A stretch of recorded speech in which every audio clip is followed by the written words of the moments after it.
So there's various techniques you can use to start to improvise, just to try and get the best kind of sound out of your guitar.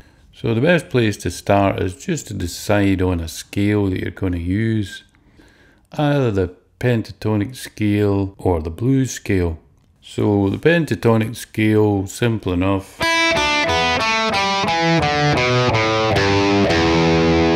That's the pentatonic scale in E, and then the blues scale in E, really only one note of a difference.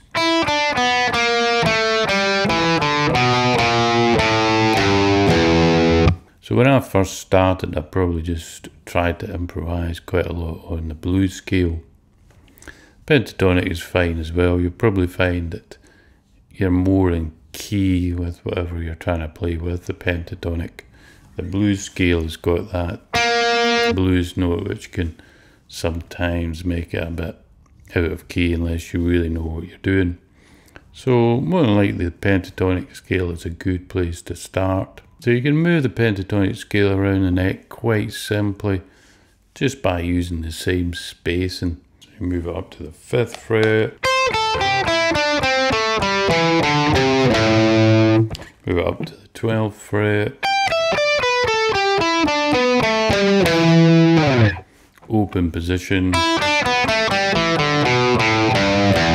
It's quite easy to just move around, just requires a bit of practice just to get the scale kind of going. So there's a few things that help you to improvise, and I'll just go through them with you one at a time. So the first thing that's really good to do when you're improvising is just to kind of hold a note. You're not really doing a lot when you're doing that, but just to actually sustain a note, to get the feel of sustaining a certain note and just making it ring. When you've learned a scale, the worst thing to do is to actually just play it like a scale.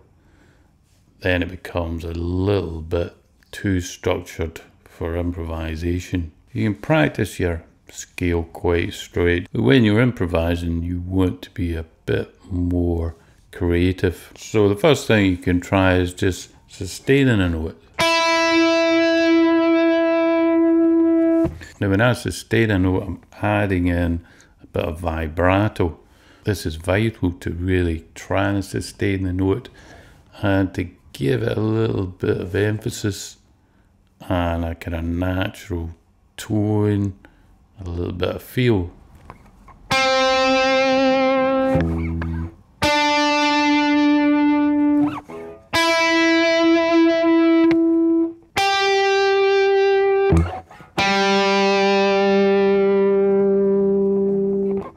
To do vibrato, you can see it's just a question of just moving the wrist.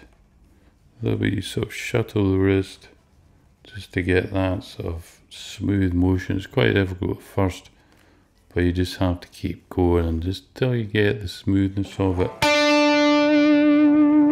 Hit the note, hold the note a little bit, then add in the vibrato.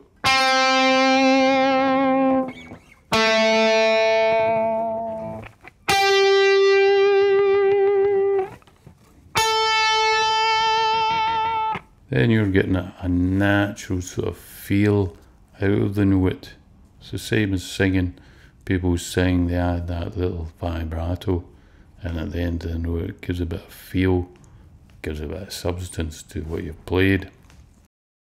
So I always feel it's quite good when you're playing a scale is to land on a note and just kind of hold it, add in the vibrato.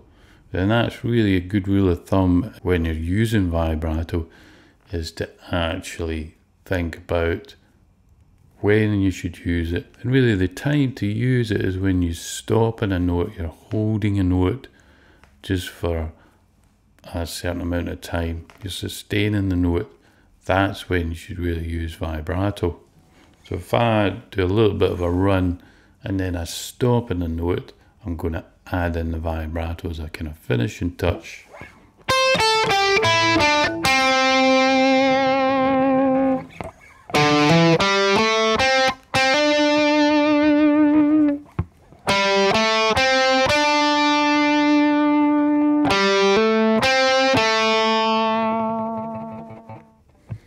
This makes it sing a little bit. So sustain, add vibrato.